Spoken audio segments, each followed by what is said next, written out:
Hi, everyone. This is Miranda with the Valuable Voices podcast. I'm really excited for you guys to meet Bart Blair today. I was honored to read his book, Grief Makes Christmas Complicated. And it's a tough story, but I really believe everybody has an amazing testimony. And just listen in about grief today. So, Bart, thank you for being on. Miranda, thanks so much for giving me the opportunity to share my story and to talk about the book. Yeah, again, it does say finding hope in the holidays after the loss of a loved one. So, yeah, kind of fill us in on your story and what led you to writing this.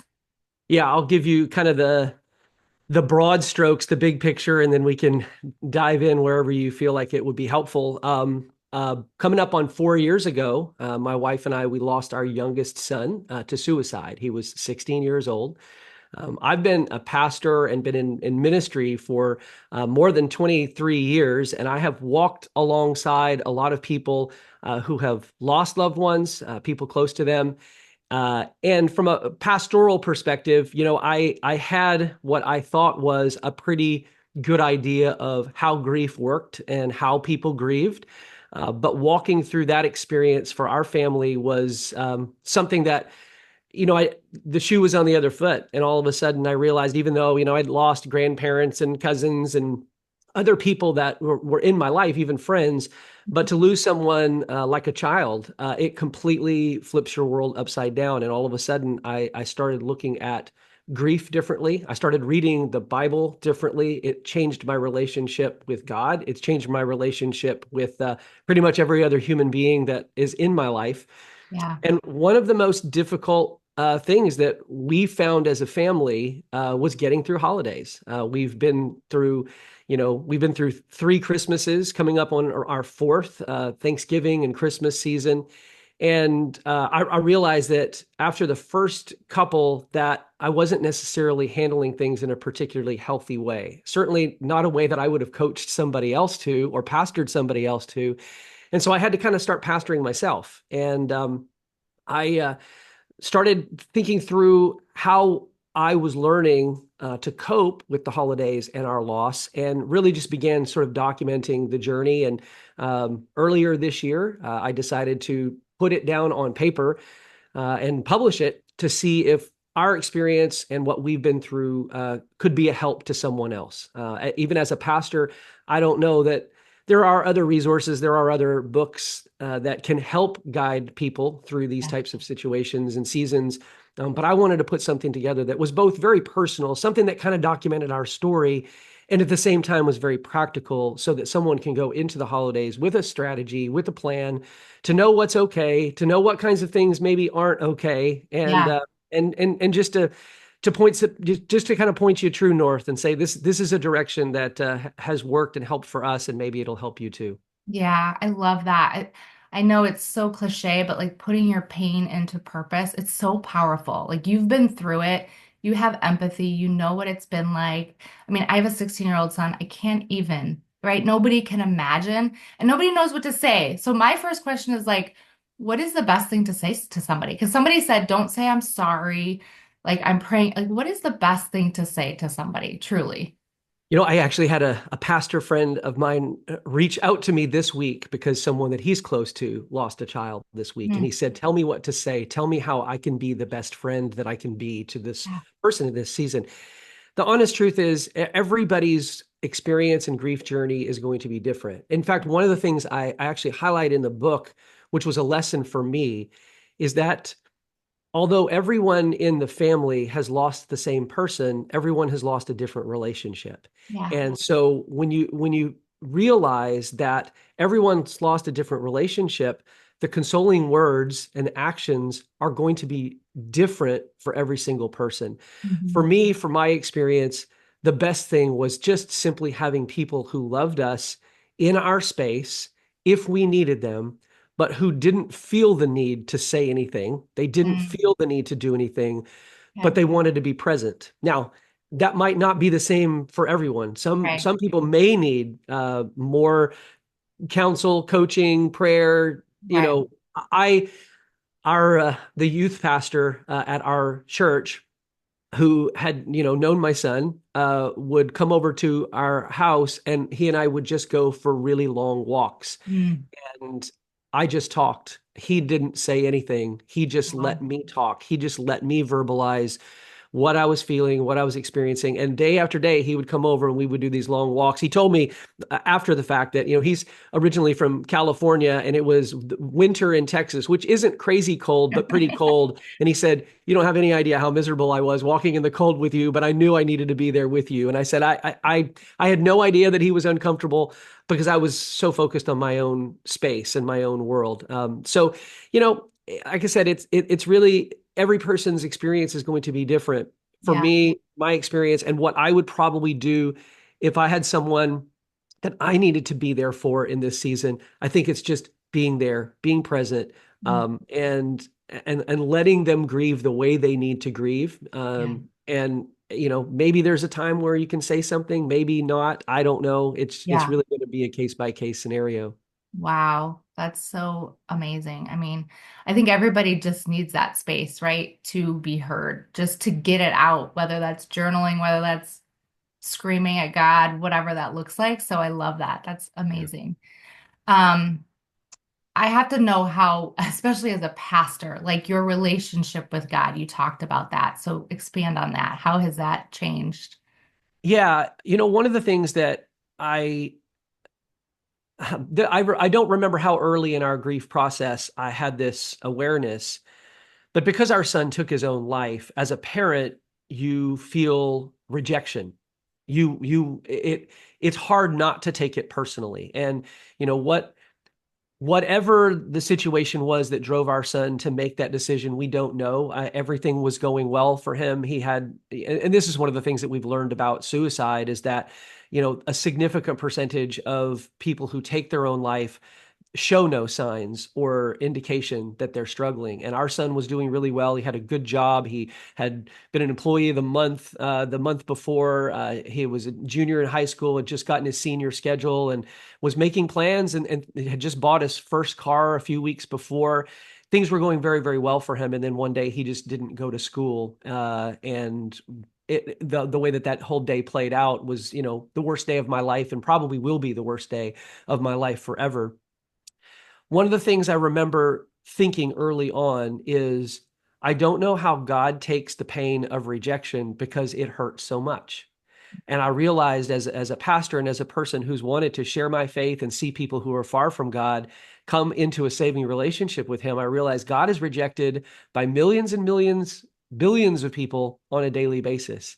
And I'm like, I don't know how God, our Heavenly Father, deals with this rejection. I understand the grief he feels when people say, "No, I'm not interested in you. No, I don't believe you exist. No, I don't want to follow you. No, I don't want to step into a path that you've designed for me." Because as one parent losing one child, it's just absolutely agonizing. And it really puts into perspective the pain and the agony and the suffering that God, I mean, Jesus on earth faced that suffering and that rejection in that temporal moment Mm. as he was, crucified. But God faces the same type of rejection every day, and he is long suffering. I know what that word means now, that God is long suffering because he is daily rejected by people that he so passionately and compassionately loves. Compassion is another thing that I began to realize. I never really read the Bible and or the Gospels noticing the level of compassion that Jesus continually had for people. And maybe it's just my own ignorance or reading the Bible through my own lenses. I think that we all do that to some degree. All of a sudden, I got a new set of lenses, and it changed the way that I read the Bible. It changed the way that I read the Gospels. It changes the way that I see God's purpose for my life, which, I said from the very beginning, I didn't want suicide, teen suicide to be my ministry. I don't want necessarily that to be my platform. My platform is, as a follower of Jesus, is to put God on display, Yeah. not my life and my experience and my pain and my suffering. So even through this, I hope in some way people see and sense the goodness of God, in spite of the fact that life is hard. Yeah. Uh, Life and love are things that are often broken, and it is a challenge to get through life when people make decisions that have a negative impact on you. And it could be, a husband or wife decide to, end their marriage. It could be, a situation at work, or a neighbor or a relative where you are rejected, or someone, decides they don't want to have a relationship with you anymore. Or, you could just be the victim of circumstances, a car accident or an illness or something of that nature. Life is so fragile. The world that we live in is so broken. And, our hope is in the fact that God is going to restore it. He's going to make all things new. There will be a new heaven and a new earth. And that's where we will spend our eternity someday. I believe my son is saved and he is with Jesus.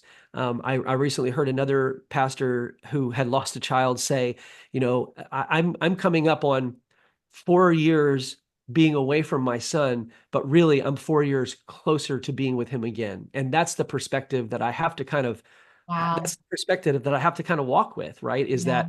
that yeah, it's been almost 4 years and I miss him every single day. First thing I think of when I wake up in the morning, last thing I think of when I go to bed at night. But every day that I'm away is a day closer to being reunited with him again. And in that next world, all the things that we struggle with in this life, they'll be gone, they'll be past, and Yeah. and so those are the things that we hold on to our hope for. I love that perspective. I love how open you are. Have you always been like so open about it, or did you kind of have to have your own little personal grief and then share? Because again, it's powerful.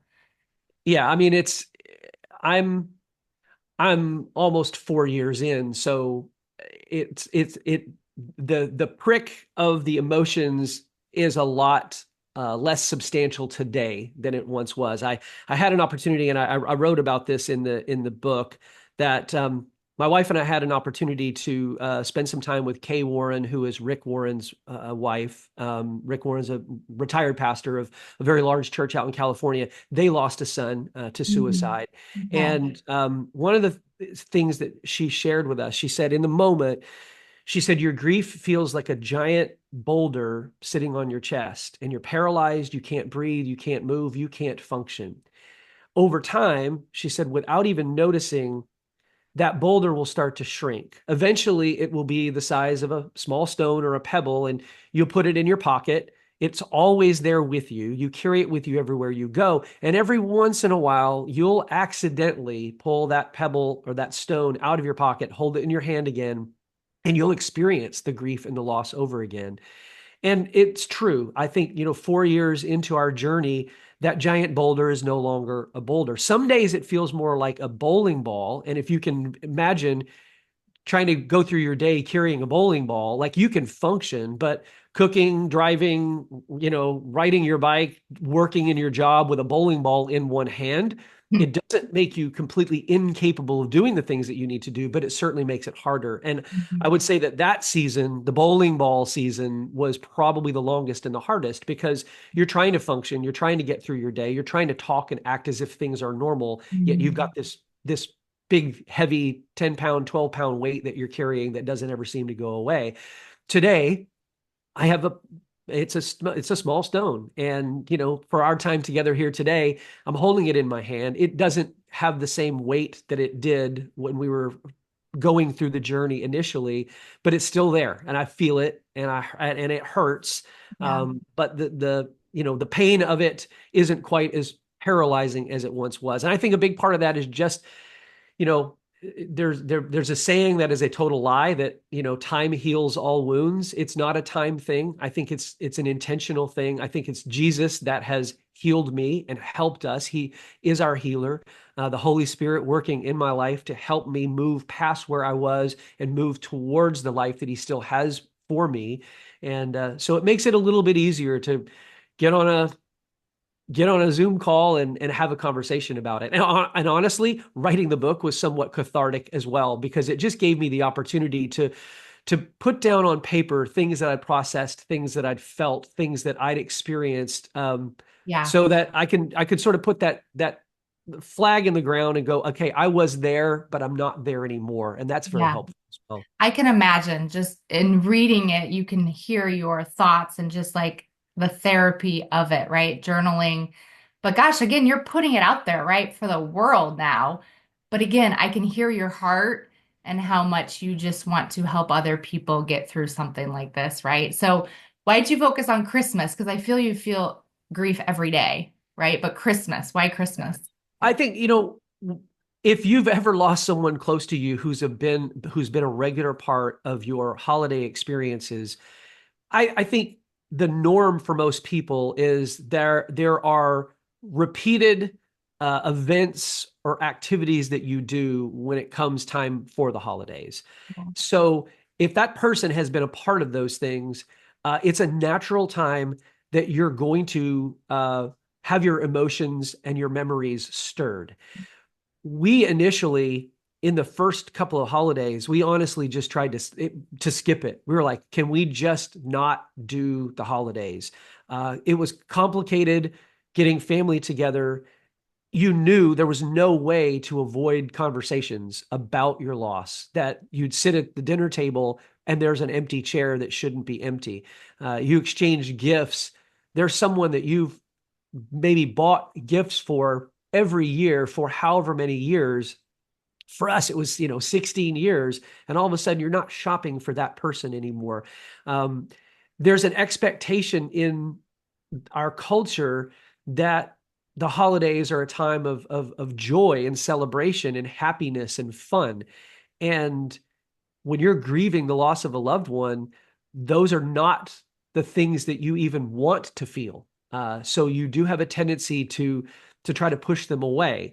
As followers of Jesus, as Christians, Christmas is supposed to be one of the most special times of the year for us, when we have our bearings straight and we are celebrating the right things for the right reason. It should be a time of great joy and celebration. And yet, when there's someone that you love who's not there with you, it steals the joy from that completely.